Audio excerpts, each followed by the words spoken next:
Okay, today we're going to be looking at a brief history of wearable sculpture within the Western canon. Wearable sculpture, of course, has a much longer history than what I'm going to present in terms of body adornments and outfits worn and rituals and religious connotations, but I'm just going to focus kind of on the past century or so in the Western canon. So first we're going to look at Bauhaus ballet costumes. These were designed by Oskar Schlemmer in 1926. And the Bauhaus was basically an art collective out of Europe that had influence in all media of art, architecture, fashion, surrealism, painting. They had a major influence. So Oskar Schlemmer designed these ballet costumes for a ballet that was, as you can tell, completely untraditional.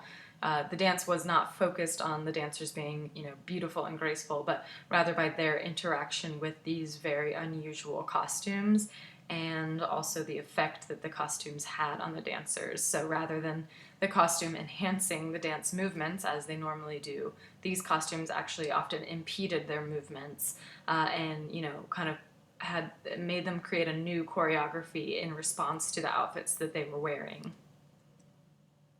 And this was recently redone in 2019, so they recreated the costumes for modern interpretation in Germany. And you can see in this example how the dance is really about the dancer interacting with these unusual sculptural objects and the kind of opportunities for interesting shapes and movements that it creates. Next, we'll look at Salvador Dali. You guys will be familiar with him probably primarily as a painter. He's the one who did the melting clocks, famously, but he also designed a jewelry line beginning in the 40s, but I believe he continued to design for quite a while.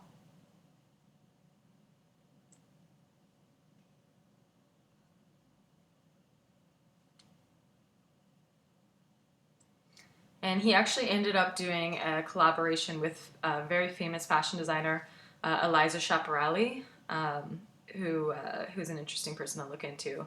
And if you're interested in more of the fashion aspect of these works, you should Google that.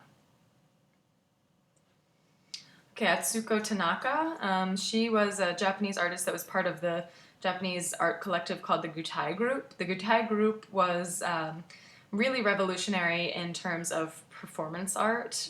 They were around primarily in the 50s, and they did a lot of really fascinating performance works that, but performance art was kind of new at this time, kind of in its infancy. It's not theater art, it's not vaudeville, it's not cabaret. It was its own kind of artistic expression in and of itself. So she created this version of a traditional Japanese wedding dress made completely out of electric lights. So you can see on the left there's a picture in color where it's stored in a museum, so that's how it would have looked to visitors that saw it in person. So as opposed to seeing it in black and white, it's a very different effect, right?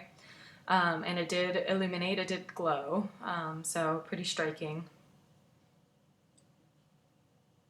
There she is inside of it.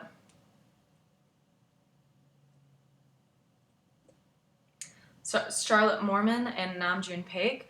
Charlotte Moorman was a Juilliard-trained cellist, so really, really incredible classical cellist. And Namjoon Paik is a pioneering video artist. He was creating video art long before that was really in the cultural language. So they did a lot of collaborations, most famous of which is TV Bra for Living Sculpture. So Namjoon Paik designed the little tiny TVs for her to wear as a bra. So you can kind of see the image in the left-hand picture in the TV better.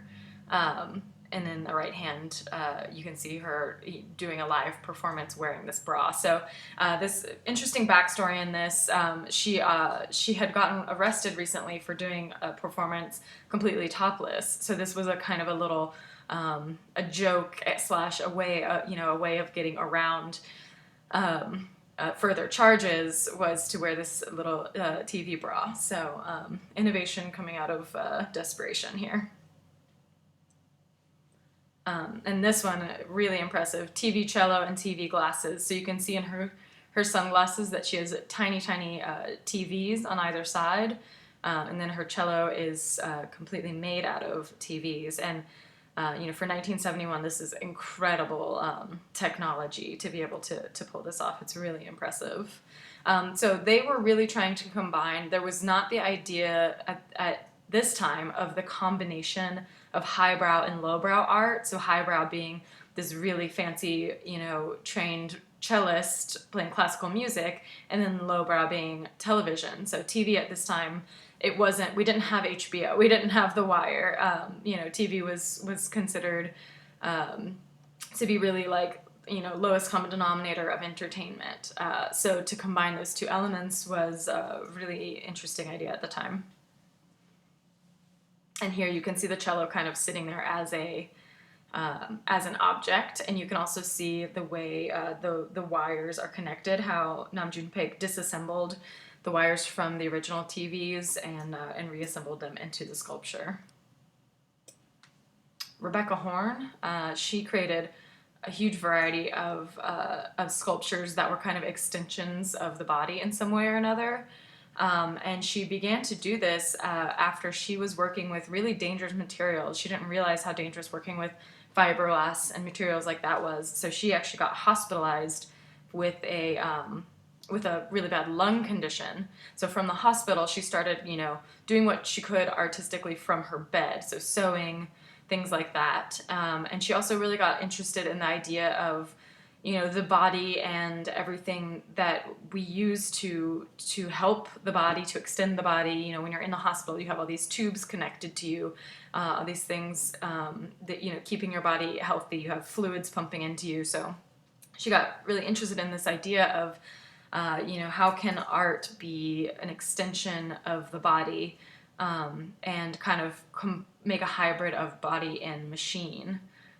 So that's what her work touched upon for the rest of her life.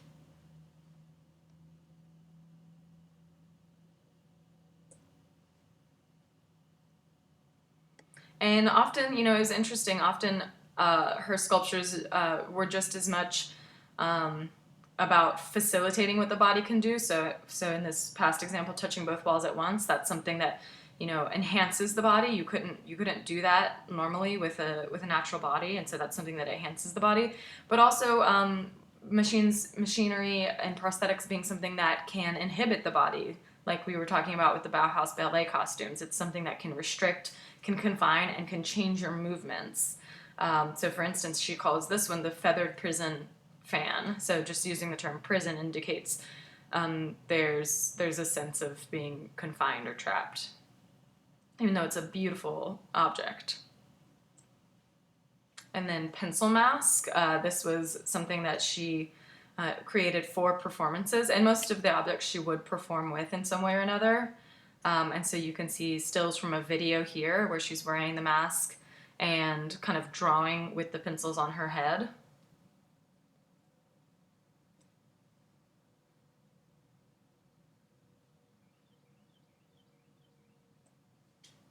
Louise Bourgeois, she's primarily known as a sculptor.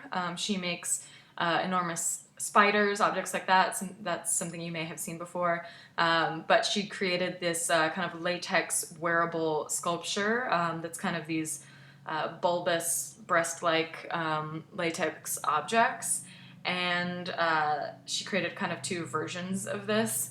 And this is primarily a reference to a Greek goddess, mythological goddess who, and you can see it in Indian symbology as well, of who basically had like 400 breasts, and it's kind of she's a symbol of fertility and maternity and nourishment.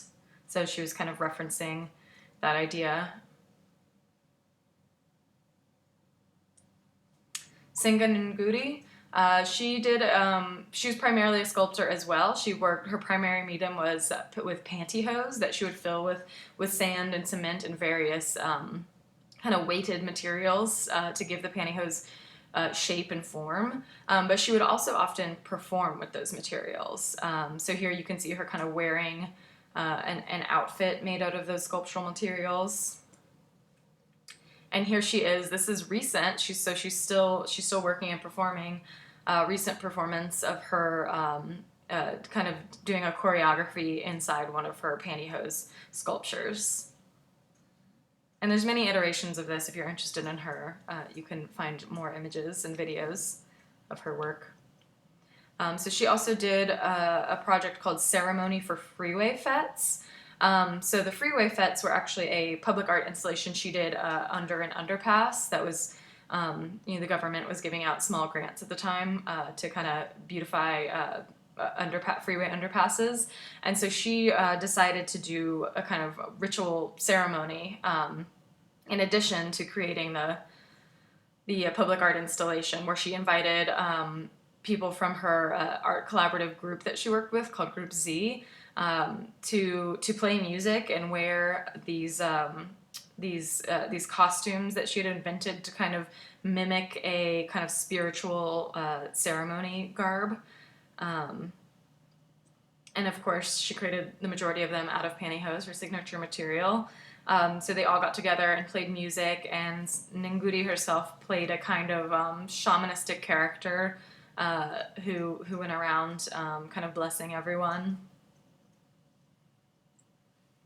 And then here you can see the actual fetes themselves. So those hanging sculptures made from pantyhose is what she called the freeway fetes, and that is what the ceremony was kind of supposed to be celebrating. It was kind of like an opening of sorts for the artwork. And this is Anne Hamilton. She created this body object series early in her career. She's a very successful artist and still working to this day. And so this is, I believe, a graduate school project that she did. She created all these wearable sculptures. This suit is made completely out of toothpicks, and you can see some of the toothpicks scattered on the floor as they fall out from her suit. And here's another image of the suit. So as you can imagine, similar to what other ideas we've talked about, this would really change the way your body moves in the world, right? You're basically a giant porcupine wearing this. So a lot of these artists are really interested in that idea of, what is my experience of moving through the world if I'm kind of limited or my body is altered in some way because of these sculptures that I'm wearing. This one's just kind of a trick of the eye. I appreciate it because it's so extremely simple, where it looks like she's got half a shoe somehow stuffed through her head, but of course she just cut it in half and is kind of holding it in her mouth. But I just love the simplicity and the immediacy of this one.